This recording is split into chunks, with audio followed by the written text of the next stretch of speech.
자, 이번 시간은 이제 임대차 관련한 주제를 보게 될 텐데요. 우리 이제 계약법에서 매매 있었고요, 교환 있었고요, 그 다음에 임대차 계약, 이렇게 세 가지가 계약법 방론에서 논의하는 내용들이 됩니다. 그래서 일단 임대차는요, 앞에서 공부했던 내용들, 전세권, 유치권, 그 다음에 지상권, 이런 것들을 짬뽕을 해놓은 그런 형태로 해석을 하시면 됩니다. 그래서 제일 먼저 논의하게 될 게 임대차 기본 정의. 우리가 이제 임대차라고 하는 것은 쌍무계약이고요, 낙성계약이고요, 그 다음에 유상계약의 한 종류로 보게 됩니다. 그래서 자, 임대차에 대한 의사의 합치만 쓰면 그 계약은 일단 유효하게 성립합니다. 설령 어떤 임대인이 자기 물건이 아니라 할지라도 이러한 임대차 계약도 그 계약 자체는 유효한 것으로 해석을 하게 됩니다. 그리고 임대인의 경우 임차인에게 목적물을 사용 수익할 권한을 부여를 해야 될 것이고, 임차인은 차임을 지급하기로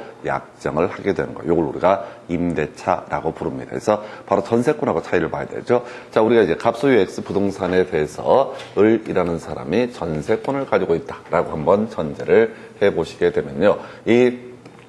자, 을이라는 사람이 전세권을 가지고 있다. 그러면 전세권의 성립 과정에서 전세권 설정 등기라고 하는 것이 이루어져야지 전세권은 성립이 되게 될 것이고, 임대차라고 하는 것은 소위 임차권 등기라는 것을 하지 않더라도 임대차 자체는 유효하게 성립이 되게 됩니다. 그래서 등기가 필요하느냐, 필요하지 않느냐, 이게 이제 첫 번째 전세권하고 임대차의 차이예요. 그래서 일반적으로 뒤에서 주임법에서 공부를 하겠지만은 그런 경우가 있다는 거죠. 우리가 전세 든다라고 얘기를 하는데 그런 것들은 다 임대차에 해당이 되는 게 대부분입니다. 왜? 바로 전세권 설정 등기라는 것을 하지 않기 때문에 이게 이제 하나의 특징이 되게 될 것이고, 두 개 차이가 뭐냐라고 했을 때 전세권은 등기라는 것을 통해서 성립이 되게 될 것이고, 그 다음에 물권이다 보니까 세상의 모든 사람에게 전세권을 주장을 할 수가 있습니다. 그래서 이렇게 전세권이 성립이 된 상태에서 갑이라는 사람이 병이라고 하는 사람에게 이 소유권을 넘겼다라고 했을 때,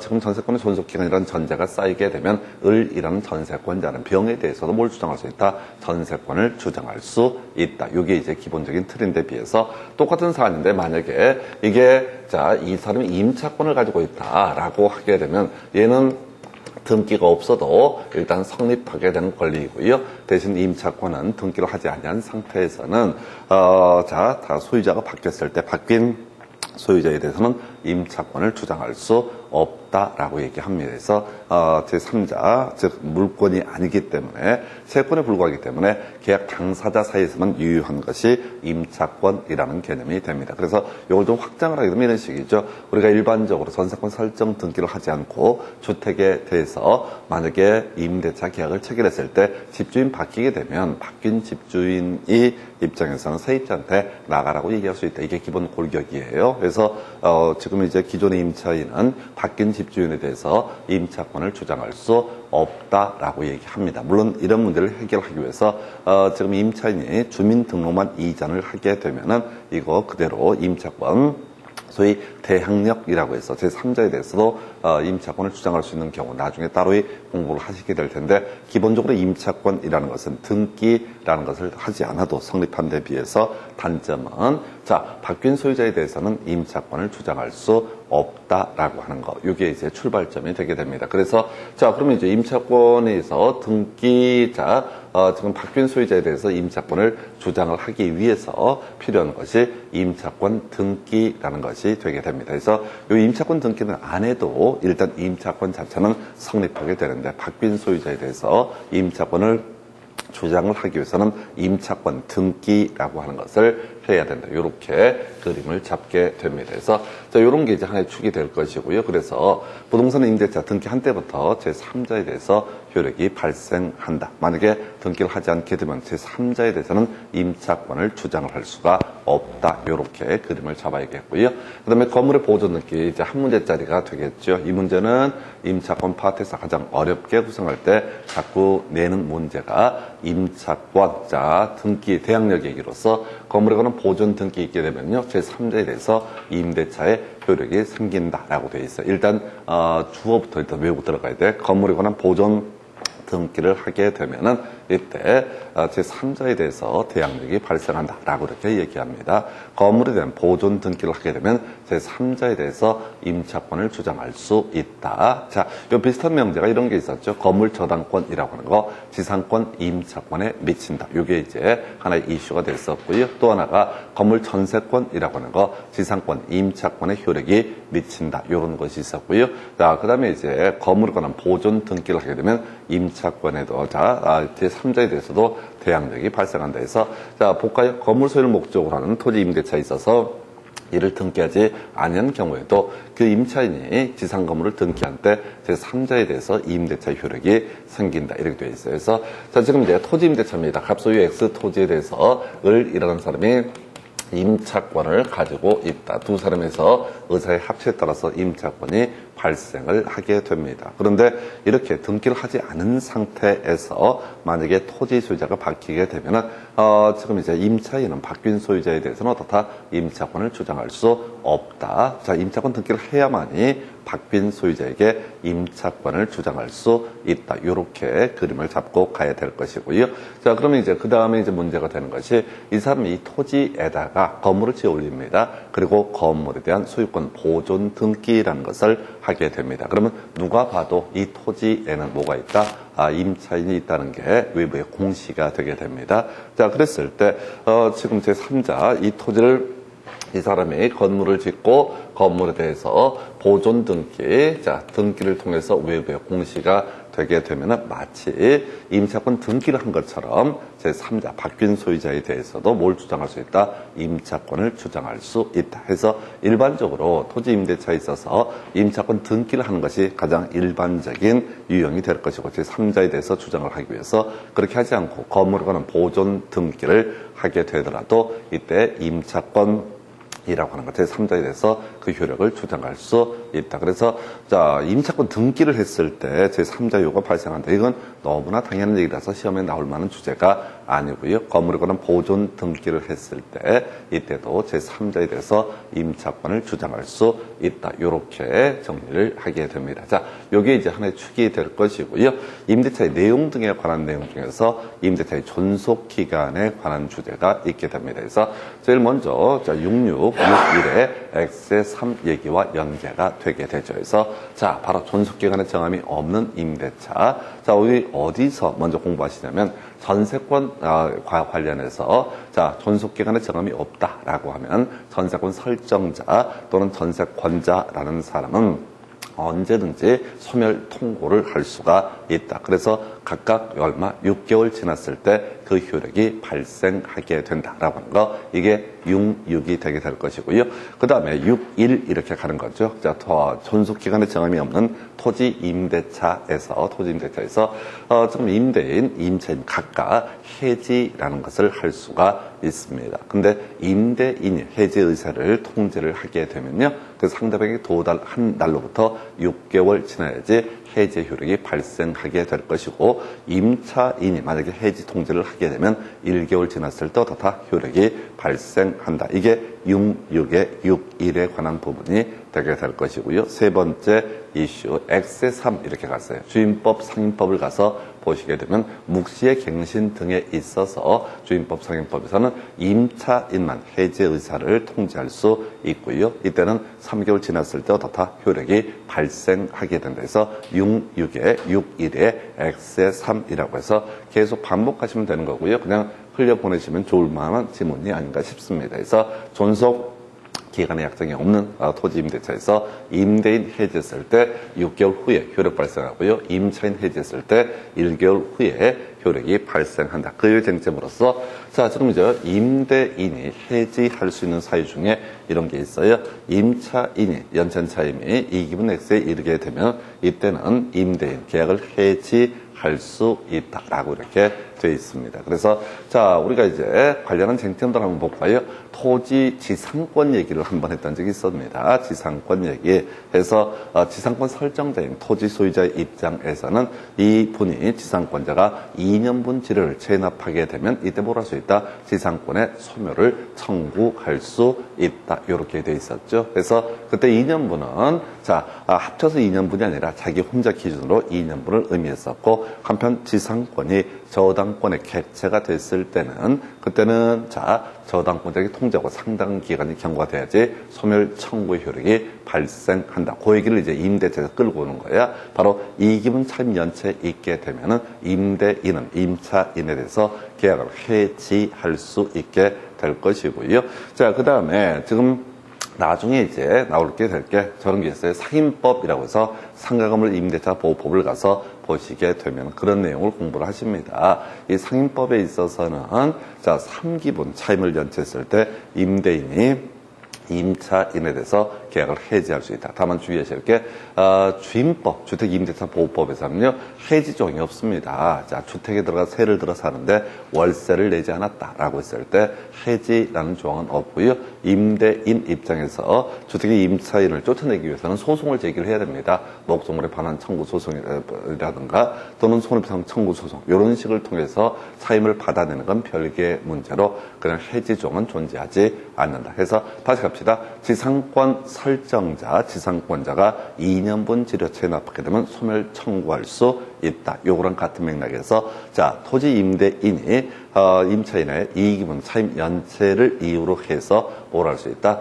해지할 수 있다. 요런 것도 직접 답은 안 돼요. 그냥 계속 깔아주는 지문 중에 하나가 될 테고 요렇게 나중에 이제 요런 임차인의 채무 불이행 이것 때문에 해지가 됐을 때는 임차인은 뒤에서 얘기할 일정한 권리 등 행사할 수 없다. 이렇게 이제 논의를 삼게 됩니다. 그 다음에 이제 동의 없는 전대차 이것도 이제 하나의 이슈가 되는데 갑이라는 사람이 자신의 목적물을 자신의 임차 목적물을 을에게 임대차 계약을 체결을 하게 됩니다. 그래서 을한테 사용 수익을 하게 해줘야 됩니다. 이게 임대차 계약의 취지가 되게 돼요. 그런데 이 임차인 을이라는 사람이 다시 이 물건을 가지고 병과 소위 전대차, 임대차의 임대차를 전대차라고 얘기하는데, 이때 전대차 계약을 체결하면 임대인이라는 사람은 바로 임차인 을에게 뭘 할 수 있다? 임대차를 해지할 수 있다라고 하는 거예요. 그래서 크게 보게 되면 존속기간의 정의 없는 임대차에서 6.1이라는 개념이 나오게 될 테고요. 그 외 임차인의 채무불이행, 우리가 임대차라고 하는 것은 이런 논리 구조야. 임차인이 임차 목적물을 차임을 내고 사용할 권리, 이게 이제 임대차에서 임차인의 권리가 되게 됩니다. 근데 차임을 2기분 이상 연체하게 되면 이 사람은 임차인은 자신의 채무를 이행하지 않았기 때문에 임대인은 해지할 수 있다. 두 번째, 그 목적물을 자기가 이용할 권리지 제3자에게 불법적으로 전대할 수는 없습니다. 그래서 문제는 뭐라고요? 바로 동의 없는 전대차 계약을 체결했다는 것을 알게 되면은 임대인은 임차인에 대해서 뭘 할 수 있다? 해지할 수 있다. 그래서 이 두 개 사유는 결과적으로 임차인이 차임 내고 그 목적물을 사용 수익할 수 있는 권리가 임대차, 임차권이라는 관점에서 자신의 채무를 이행하지 않았을 때 임대인이라는 사람은 임차인한테 해지할 수 있다. 다시 갑시다. 지금 존속기간의 정함이 없는 임대차입니다. 전세권에 있어서는 이렇게 갔었죠. 존속기간의 정함이 없으면 6.6이라고 해서 전세권 설정자도, 전세권자도 뭘 할 수 있다? 바로 소멸 통고라는 것을 할 수가 있었고요. 그러면 6개월 지났을 때, 각각 6개월 지났을 때 효력이 발생한다. 존속기간에 정함이 없는 임대차에 있어서 임대인은 임차인한테 해지할 수 있고요. 그 다음에 이제 지금 이때 6개월 후에 효력이 발생한다. 한편 임차인도 존속기간에 정함이 없는 임대차에서 임대인에게 해지를 통지할 수 있겠고요. 그러면 이제 1개월 후에 효력이 발생한다. 한편 임대차의 기본 속성, 누가 임차인의 입장에서는 차임을 지불하고 이 목적물을 사용할 수 있는 권리를 임차권이라고 부릅니다. 근데 차임을 지불하지 않게 되면 해지당할 사유가 될 것이고요. 또 자기가 그 목적물을 사용하지 않고 제3자에게 불법적으로 사용을 하게 허락을 했다. 전대차 계약을 체결했다. 동의 없이. 그러면 이때도 다 해지할 수 있다 해서 요렇게 해지 사유까지 같이 설명을 드렸습니다. 그래서 하여튼 이런 것들은 직접 메인 답이 되는 주제는 아니고요. 중간중간에 던져주는 질문 중에 하나가 될 것이고, 특히 이 이기분 차임 연체 같은 경우는 나중에 임차인의 지상물 매수 청구 또는 부속물 매수 청구 이런 권리를 행사할 수 없게 되는 원인이 되게 됩니다. 그래서 이 정도가 임대차의 기본적인 골격이 되게 될 것이고요. 지금 우리가 주로 얘기하는 건 다 토지 임대차라고 생각을 하시는 게 좋습니다. 왜? 주택이나 상가 건물의 임대차에 대해서는 특별법인 주임법, 상임법을 적용을 하기 때문에 굳이 민법이라는 게 별 필요가 없어요. 일단 그렇다 치고 이게 임대차의 기본적인 내용이 되게 될 것이고요.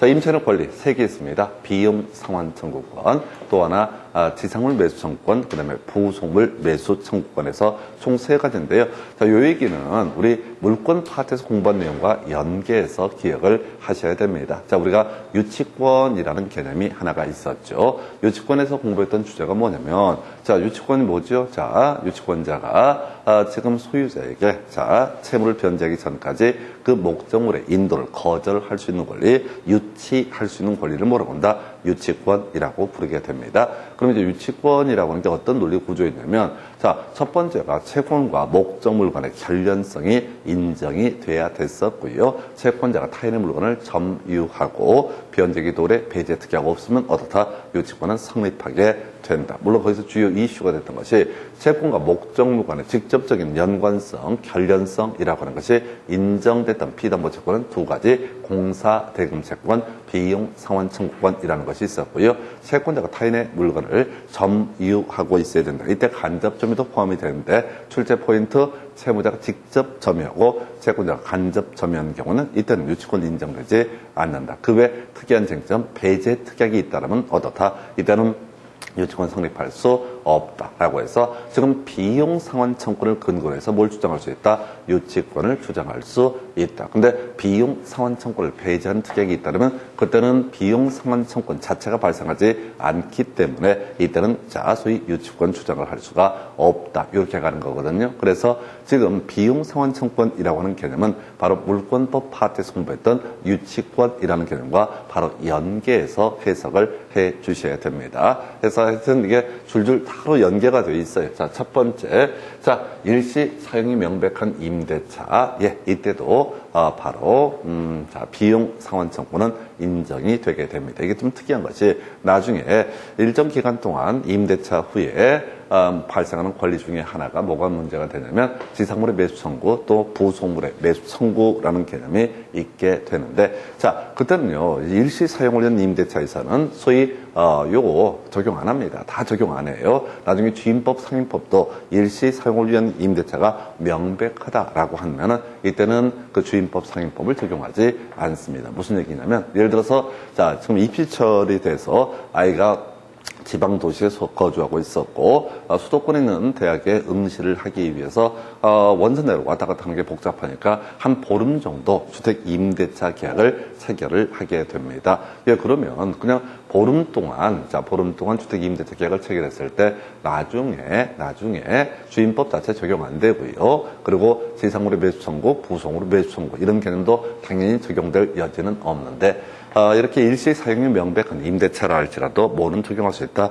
배제 특약이 없다라면 이때는 비용 상환 청구권을 주장할 수 있다. 뭔 소리냐면 시험 보려고 수도권에 있는 대학 줬던 주택 등에 세를 들어서 합니다. 15일 동안. 그런데 형광등 몇 개가 동시에 나가버렸네. 예, 그것도 만약에 형광등 갈아 끼우게 되면 그게 필요비 상환 청구라는 개념이 되게 될 것이고, 당연히 임차인은 임대인에 대해서 일시 사용 명백한 임대차임에도 불구하고 필요비 상환 청구할 수 있다라고 할까. 물론 이제 그 다음에 거의 현실적으로 발생할 건 아닌데, 지금 이제 이 주택에 세 들어 살고 있는데 15일짜리입니다. 근데 이 들어간 날, 다음 날 지붕에 물이 샙니다. 그래서 사람이 살 수가 없으니까 어찌됐든 급하게 수리를 의뢰해서 200만 원, 300만 원 비용을 좀 많이 지출했다라고 했을 때 이때 바로 유익비 상환 청구라는 개념도 성립할 여지가 있다. 해서 우리가 어디를 가도 일시 사용을 한 임대차가 명백했을 때는 다 배제가 됩니다. 유일하게 적용되는 게 뭐라고요? 형광등 갈아 끼운 거 비용 주세요. 이런 식의 얘기가 바로 비용 상환 청구권이라는 것은 인정이 되게 된다. 자, 그런데 지금 배제 특약이 있다면 어떻다? 이거 비용 상환 청구권을 배제하는 특약이 있다면 이때는 바로 비용 상환 청구권 자체가 인정되지 않습니다. 이것도 특이한 거죠. 자, 우리가 뒤에서 지상물의 매수 청구, 부속물의 매수 청구 등을 논함에 있어서 뭐는 안 된다. 바로 배제 특약 자체가 무효가 되어버립니다. 유일하게 배제 특약이 인정이 되는 권리, 바로 이게 비용 상환 청구권에 관한 개념이 되게 됩니다. 그래서 아까 우리 극단적인 경우를 한번 상정을 해보자고요.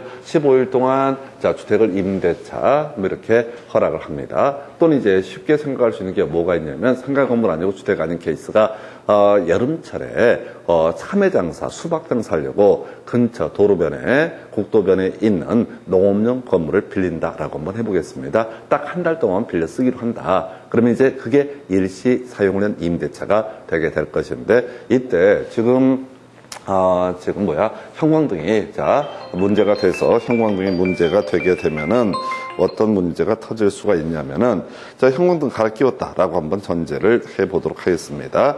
그러면 이제 이 농업용 건물을 쓰고 있던 사람은 형광등 비용 달라고 할 수 있고요. 그 다음에 이제 수박 썩지 않도록 지붕에 갑자기 물이 새니까 200만 원, 300만 원 들여서 만약에 저걸 했으면은 수리를 했으면 그걸 기본으로 해서 뭘 주장할 수 있다고요. 나중에 유치권도 발생을 할 수가 있다. 그런데 이제 애초에 비용 상환 청구권을 배제하는 특약을 해버렸다라고 한다면 어떻다? 이때는 비용 상환 청구권 자체가 발생하지 않는다. 그래서 이 임대차가요, 앞에 있는 유치권, 전세권, 지상권을 내용을 알지 않습니까? 되게 쉽게 가게 되는 것이고, 이게 공부가 안 돼 있으면 마구잡이로 섞여버리는 게 바로 임대차에 관한 개념이 되게 됩니다. 나머지는 간단해요. 이거 점유권에서 공부했던 개념이죠. 형광등 몇 개 갈아 끼운 비용을 뭐라고 한다? 필요비라고 부르게 될 것이고, 지붕을 수리했다. 그런 비용을 유익비라고 부르게 됩니다. 그래서 먼저 임차인이 필요비를 지출했을 때 임대인에게 그 상환을 청구할 수 있다. 그 다음에 이제 유익비 상환 청구라고 하는 건 그 점유권할 때 도배했던 거죠. 임대차가 종료가 될 시점에서 가액의 증가가 현존한다라고 전제가 됐을 때 그때 바로 뭘 주장할 수 있다? 유익비 상환 청구. 이건 그냥 복습하는 거야. 따로 살을 붙이는 게 아니라 필요비는 뭐라고요? 지출했을 때 바로 필요비 상환 청구할 수 있고요. 형광등 갈아 끼운 비용.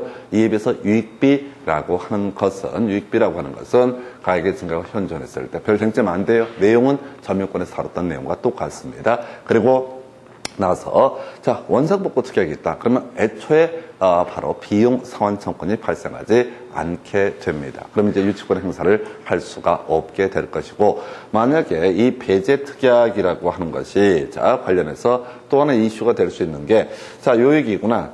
상환기간 허용라고 해서 우리 기억해 보실까요? 유치권 챕터에서 공부했던 것 중에 하나가 유치권이 성립이 됐다라는 전제 하에서도 인도 거절권을 행사할 수 없는 경우가 두 가지가 있었습니다. 그 중에 하나가 압류의 효력이 발생한 후에 성립한 유치권에 대해서는 인도 거절권 주장을 할 수 없다. 두 번째, 배제 특약이 없어가지고요, 유익비 상환 청구권이 발생했다라고 전제했을 때, 이 금액이 예를 들어서 500만 원인데, 지금 이제, 얘가 유익비 상환 청구권을 근거로 유치권을 행사하려고 했을 때, 임대인이 뭘 주장할 수 있다고요? 법원에 대해서 상환기간 허여를 청구할 수 있고, 상환기간 허여가 이루어지게 되면, 법원에서 그걸 허락을 하게 되면, 그 순간만은 어떻다? 인도 거절권을 행사할 수 없다라고 하는 거, 요렇게 가는 거죠. 다시 갑시다. 유치권 챕터에서 주연 이슈. 유치권의 성립이라고 해서 비용 상환 청구권이라고 하는 거, 요걸 근거로 해서, 비용 상환 청구권을 근거로 해서 뭘 주장할 수 있다? 유치권을 주장할 수 있다. 그런데 거기서 이제 이슈가 됐던 게, 만약에 비용 상환 청구권을 배제하는 특약이 있다면 비용 상환 청구권 자체가 발생하지 않기 때문에 유치권 주장할 수 없습니다. 한편 유치권이 인정이 됐다라고 할지라도 둘 중에 하나에 걸리면 인도 거절권은 행사할 수 없다. 그게 뭐 있었죠? 압류의 효력이 발생한 후에 성립한 유치권. 그리고 법원에서 유익비 상환 청구에 대해서 상환 기간을 허여해 준 경우, 이때 어떻다?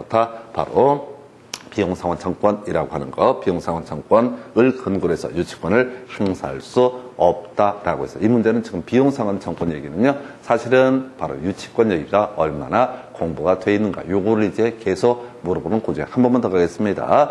유치권의 성립이라고 하는 거, 다시 갑시다. 채권과 목적 특정 물건의 결연성이 인정이 될까, 채권자가 타인의 물건을 점유할 것 등 이런 일정한 요건을 충족해야지 유치권은 성립하게 됩니다. 그래서 만약에 비용상환 청구를 배제하기로 한 특약이 있다면 비용상환 청구 자체가 발생하지 않기 때문에 유치권은 애초에 성립하지 않습니다. 두 번째, 설령 유치권이 성립이 됐다 할지라도 인도 거절권, 유치권의 가장 본질적인 내용인 인도 거절권이 부인되는 케이스가 있다. 그게 압류의 효력이 발생한 후에 성립한 유치권하고요. 그리고 또 하나 이슈, 바로 상환기간 허용이라고 해서, 자, 바로 법원에서 유익비 상환 청구에 대해서 상환기간을 허용해 줬을 때 더 이상 인도 거절권 행사할 수 없다. 이 유치권의 개념이 세팅이 됐다는 전제에서 다시 갑시다. 자, 지금 이제 비용 상환 청구를 배제하는 특약 자체가 유효했었고요. 그러면 아예 비용 상환 청구권 인정되지 않는다. 그러니까 이때는 유치권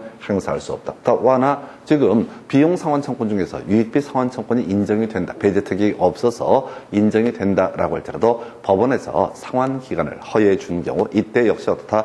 인도 거절권 행사할 수 없다라는 얘기와 같이 연계가 되게 됩니다. 그래서 이 정도가 비용 상환 청구권. 그래서 사실은 임차인의 비용 상환 청구권 얘기는 항상 뭐와 연계해서 접근을 해야 된다. 유치권이라는 개념과 연계해서 접근을 해야 됩니다. 그래서 이게 임대차가요, 제가 이제 공부할 때도 처음에 되게 힘들어요. 왜? 유치권이 완전히 소화가 안 됐으니까, 전세권이, 지상권이 소화가 안 됐으니까 뒤죽박죽처럼 느껴지는데 나중에 유치권, 지상권, 전세권이 좀 세팅이 되잖아요. 임대차는 감사한 일입니다. 그냥 보너스로 주는 그런 문제라고 보시면 좋아요. 그래서 실제 문제도 되게 간단하게 구성됩니다.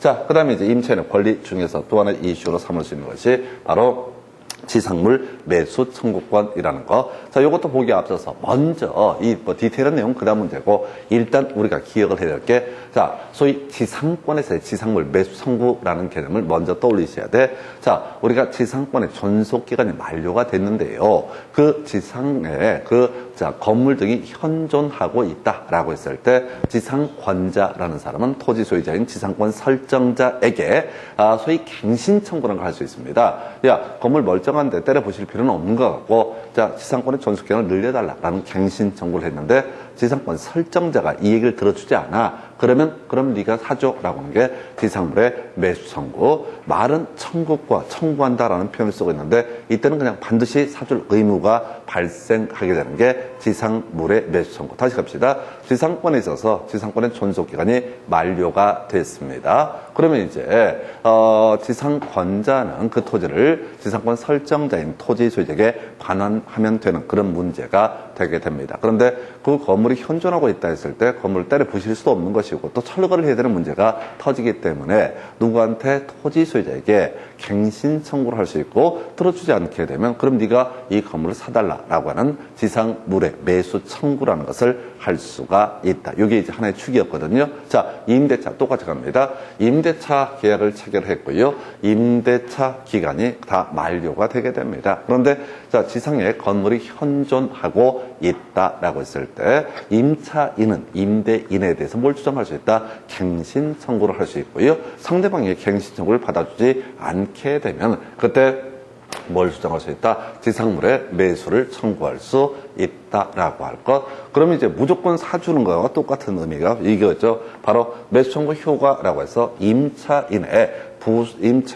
자, 지상물이죠. 지상물의 매수를 청구하게 되면은, 지상물의 매수 청구가 있으면은 이때 매매 계약이 체결된 것과 같다라는 명제를 씁니다. 그래서 이게 뭐냐면은, 자, 소위 청구라는 표현을 쓰고 있지만은, 청구라는 표현을 쓰고 있지만 이건 물권이랑 거의 비슷한 논리 구조예요. 무조건 사줘야 된다, 이런 해석을 하게 됩니다. 청구라는 말을 쓰고 있지만 무조건 사줘야 된다. 우리 앞에서 그런 거 있었죠. 담장 설치 청구를 한다. 그러면 상대방은 어떻다? 담장 설치에 협력할 의무가 있다라고 이렇게 봤듯이 똑같은 구조예요. 자, 그래서 또 지상권에서 지상권의 계약에 대한 갱신 청구했는데 받아주지 않게 되면은 지상물에 매수 청구할 수 있고요. 그러면 무조건 사줘야 될 의무가 발생합니다. 똑같은 논리 구조입니다. 임차인에게 있어서 지금 뭐가 있다고요?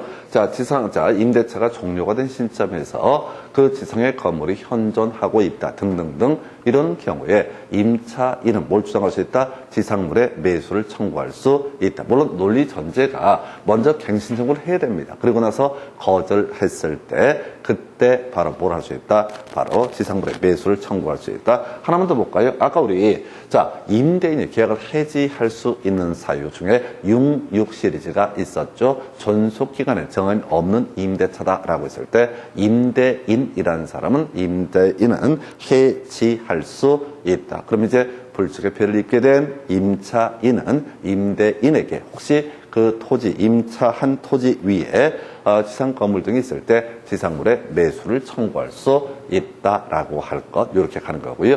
배제 특약이 있다 할지라도 당연히 어떻다? 바로 지상물의 매수 청구할 수 있다. 아까 우리 비용 상환 청구는 소위 임의 규정에 해당이 돼서 배제 특약 자체가 있을 수가 있다고 그랬어요. 배제 특약이 있다면 유치권도 성립하지 않는다라고 설명을 드렸습니다. 그런데 지금 논리 자체가 뭐냐면 지상물의 매수 청구는 다시 임대차에서 지상물의 매수 청구 또는 이 개념 자체가 뭐냐면 지상권에서 끌고 들어온 거거든. 그러니까 마치 물권적 효력이 있기 때문에 이런 지상물의 매수 청구를 배제하는 특약이라는 것 자체가 무효가 되게 됩니다. 그래서 지상물의 매수 청구권을 배제하는 특약이 있다라고 할지라도 당연히 어떻다? 지상물의 매수 청구를 할 수가 있다. 근데 안 되는 것도 한번 가볼까요?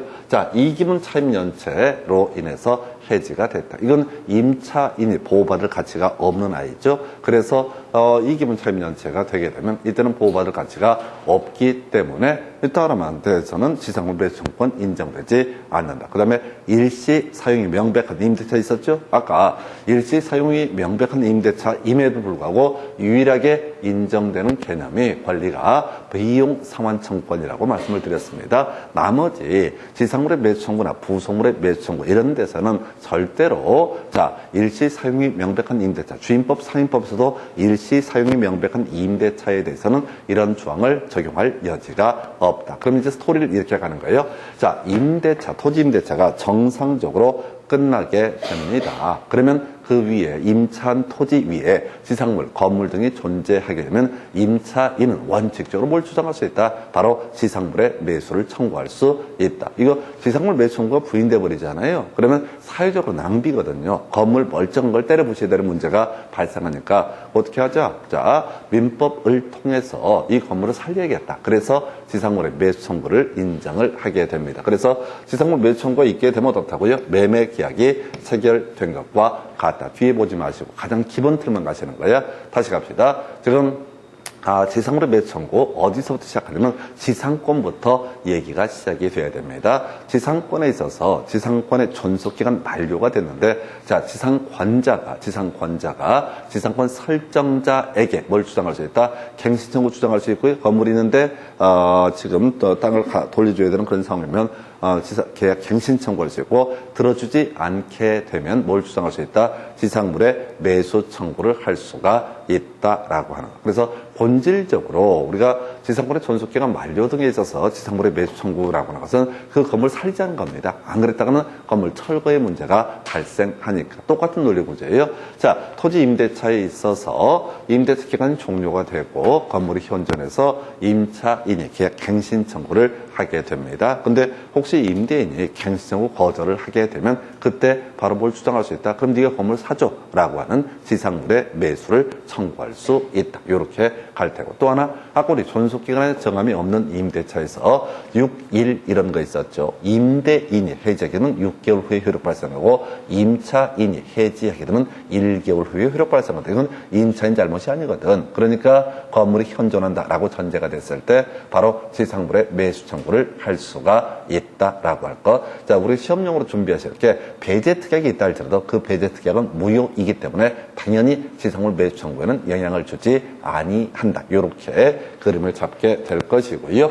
그 다음에 이제 예, 자, 임차인이 잘못한 거, 이 기본 차임 연체 때문에 해지가 됐을 때는 지상물의 매수 청구 허용되지 않는다. 그러면 일시 사용이 명백한 임대차에 있어서 소위 지상물의 매수 청구는 인정되지 않는다. 그래서 매수 청구가 있게 되면 이게 매매 계약이 체결된 것과 같다라는 표현을 판례에서 쓰고 있습니다. 그래서 임차인은 무조건 임대인은 반드시 사줄 의무가 발생하게 된다. 그 자세한 내용은 어차피 법원의 소송 과정 등을 통해서 금액 등은 결정이 되게 될 겁니다. 이게 지상물의 매수 청구라는 주제예요. 그래서 지상물의 매수 청구는 논리 구조가 어디서부터 시작한다고요? 바로 지상권이라는 개념과 연계해서 문제가 되게 됩니다. 그 다음에 이제 부속물의 매수 청구 간단하게 봐야 되는데요.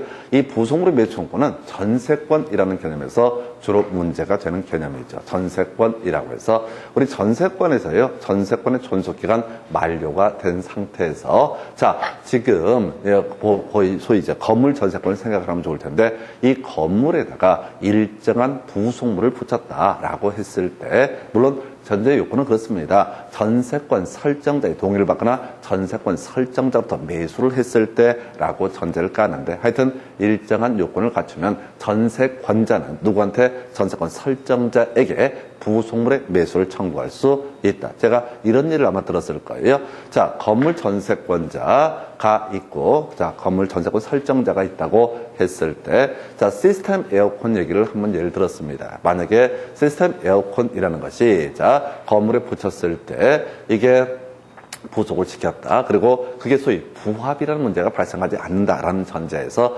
부합이란 건 떼낼 수가 없는 상태를 가리켜서 부합이라고 부르게 될 것이고요. 그럼 떼낼 수가 있는 상태이긴 한데 그 시스템 에어컨을 지금 설치하거나 동의를 하거나 매각했던 사람이 전세권 설정자, 건물 소유자라고 했을 때 그 사람에게 전세권 존속기간이 만료가 됐을 때 부속물의 매수를 청구할 수 있다. 똑같은 논리 구조입니다. 이것도 마찬가지예요. 자, 임차인이라는 사람이 임대 목적물에다가 시스템 에어컨을 설치를 하게 됩니다. 근데 지멋대로 설치하는 것이 아니라 어떻게 했다? 임대인의 승낙을 받거나 동의를 받거나 또는 임대인으로부터 매수를 한 경우 등이 있을 수가 있겠다. 그러면 임대차 기간이 종료가 됐을 때 임차인은 임대인에 대해서 뭐를 주장할 수 있다? 부속물의 매수를 청구할 수 있다. 그리고 이제 부속물 매수 청구가 있게 되면 이때 매매 계약이 체결된 것과 같다라고 해서 자 이건 전세권에서 파생되는 개념이거든요. 그래서 자 지금 청구를 하는 순간 어떻다고요? 형성권에 해당돼서 바로 매매 계약이 체결된 것과 같다. 이런 효력이 발생이 되게 됩니다. 그래서 자 이 얘기는 전세권이라는 개념을 생각을 해야 되는데 몇 개 볼까요? 자 임차인이 임대인의 동의를 받아서 부속시킨 물건이라든가 자, 임대인으로부터 매수해서 부속시킨 물건, 그 외 배제 특약은 역시 이게 물권에서 오는 개념이기 때문에 무효이기 때문에 설령 배제 특약이 있다라고 할지라도 당연히 부속물의 매수를 청구할 수 있다. 안 되는 거 일시 사용을 이는 임대차, 요건 당연히 포함될 테고, 그다음에 임차인의 잘못, 이기분 차임 연체라고 하는 거, 요것도 다 소위 부속물 매수권 인정되지 않는다. 그리고 이제 특이한 게 이거죠. 자꾸 시험에 나오는 어려운 게 부합이 돼버렸다라고 한다면 이건 부속물이 아닌 것으로 보는 거예요. 예를 들어서 두 가지 경우 있는데요. 지금 이렇게 가십시다. 지금 에어컨, 시스템 에어컨을 건물에다 붙였습니다. 근데 시스템 에어컨을 설치를 할 때 자, 떼어낼 수 있는 정도로 설치를 했으면 그게 뭐가 된다? 부속물이 되게 됩니다. 잘 제가 그쪽 기술적인 부분을 몰라서 뭐라고 말씀드리긴 애매한데 에어컨을 중간에 경우에 따른 떼어갈 수가 있다. 그러면 그건 뭐가 된다? 부속물이 되게 될 것이다. 부속물이 되게 될 것이고. 근데 이런 경우 있죠. 우리가 건물 지을 때, 붙박이장이라고 그러나요? 떼낼 수가 없는 상태가 돼버렸다. 그럼 뭐가 된다? 부합물이 되게 됩니다. 부속물이 아니라 건물 소유권에 아예 달라붙어 버린다고요. 그러면 독자적인 물권의 객체가 될 수가 없어요. 그래서 부합이 돼 버리면 어떻다? 이때는 부속물이 아니기 때문에 부합이 되어버리면 부속물이 아니기 때문에 소위 부속물 매수청구권 행사할 수 없다. 그래서 이게 사실 좀 어려워요. 어렵고 중요한 포인트예요. 실제 사례형 문제를 구성할 때 다시요. 부속물은 논리 구조가 뭐라고요? 떼낼 수 있다는 전제가 쌓여 있을 때만 부속물이고 만약에 부합물이다라고 하면 아예 건물 소유권에 달라붙어 버리기 때문에 이때는 어떻다고요? 바로 부속으로 매수 청구라고 하는 거 허용되지 않는다. 그래서 나중에 이제 문제를 요즘에 되게 트렌드 중에 하나가 뭐냐면 이 아이 부합이 돼버리면 어떻다? 더 이상 부속으로 매수 청구권 허용되지 않는다라고 할 것. 그래서 자 부속으로 매수 청구권도 이제 청구가 있게 되면 매매 계약이 체결된 것과 같다. 이렇게 보는 거예요. 그래서 지금 임차인의 권리로서 비용 상환 청구권, 그 다음에 지상물의 매수 청구, 그 다음에 부속물의 매수 청구. 이 얘기는 사실은 나중에 유치권, 전세권, 지상권에 관한 내용이 소화가 되게 되면 거의 보너스로 쉽게 접근할 수 있는 주제가 되게 됩니다. 그래서 이 정도가 임차인의 권리고 잠시 끝났다가 이거 보시고 다시 한번 동의 있는 전대차, 동의 없는 전대차까지 설명을 드리겠습니다.